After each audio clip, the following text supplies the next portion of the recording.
మీ business ను develop చేసుకోవాలి అనుకుంటున్నారా? మీ పరపతిని పెంచుకోవాలి అనుకుంటున్నారా? అయితే ఓకే టీవీ ద్వారా L band, Aston band ad, scrolling ad, ad with voice overs, logo bug, video ads ద్వారా మీ యాడ్స్ ను పబ్లిష్ చేసుకోండి.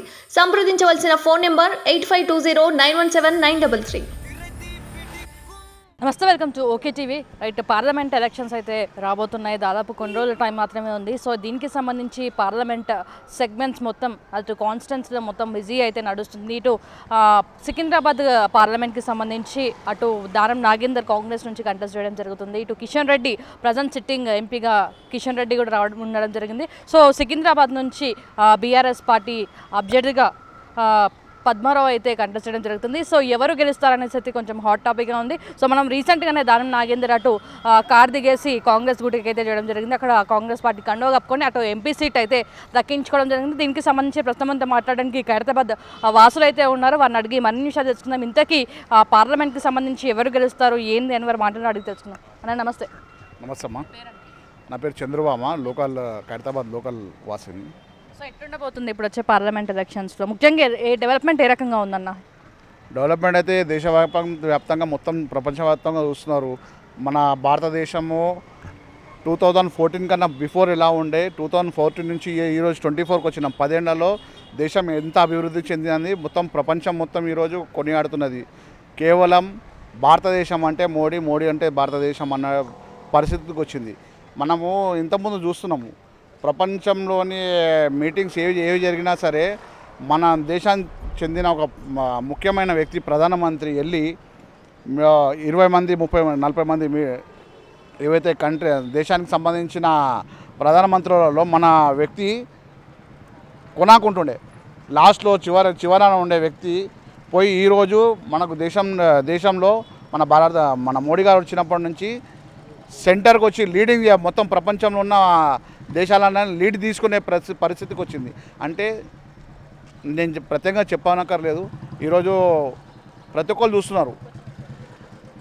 కరోనా అటువంటి మహమ్మారిని తిప్పికొట్టి దేశానికే మనము వ్యాక్సిన్ ఇచ్చే పరిస్థితికి వచ్చినామంటే మనము తెలుసుకోవచ్చు. మనం ఎట్లుంది ఇక్కడ దానం నాగేందర్ పనితీరు ఏ రకంగా? అమ్మా, ఇప్పుడు నేను ప్రత్యేకంగా చెప్పనక్కర్లేదు, మొత్తం ప్రజలందరూ ఒకటే చెప్తున్నారు, జో రామ్కు లాయే హమ్ ఉनको फिर से लाएंगे అన్నట్టు, జో 370 ఆర్టికల్ హటాయే ఫిర్ ఉनको हम लाएंगे అన్నట్టు, జో త్రిబుల్ తలాక్ హటాయే ఉनको फिर से लाएंगे. ఇదే వ్యాప్తంగా ఇలాంటి చెప్పుకుంటూ పోతే చాలా ఉన్నది. మోడీ గారు ఓన్లీ మోడీ పేరుకే అంకితం కాకుండా ఆయన చేసే పనులలో ప్రతి ఒక్కరి మనసులో ఉండిపోయాడు. ఆయన రాముని తర్వాత కలియుగంగా రాముడు ఎలా ఉన్నాడో ఈరోజు మోడీ గారు డెవలప్మెంట్గా ఆ రకంగా చేశారు. ఇప్పుడు మళ్ళీ ఇక్కడ కంపల్సరీ మా ఓటు కిషన్ రెడ్డి గారికే, ఎట్టి పరిస్థితుల్లో మారేది లేదు. దానం నాగేందర్ గారా ఆయన ఈరోజు ఆయన నమ్ముకొని ఓటు వేస్తే ఆయన రేపు ఎక్కడ ఉంటారో తెలియదు. ఆయన స్థానికంగా నిలకడలేని వ్యక్తి. ఆయన సొంత లాభం కోసము పార్టీలను మారుకుంటూ జనాలను మోసపరుస్తూ ఇలా చేసుకుంటూ ఉంటారు. ఇక పద్మారావు గారా వాళ్ళు సికింద్రాబాద్కి అంకితం అయిపోయారు, వాళ్ళు ప్రత్యేకంగా చెప్పనక్కర్లేదు.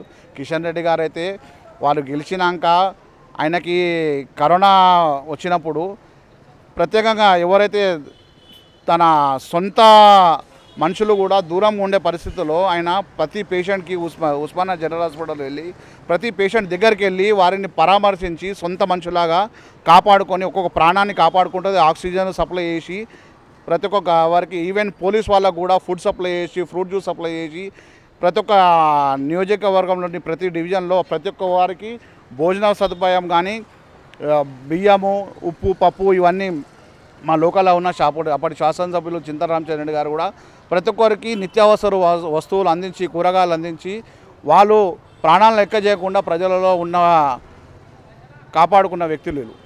వీళ్ళని నమ్ముకోకుండా మనము ఎవరినో నమ్ముకోవడం వేస్ట్. అది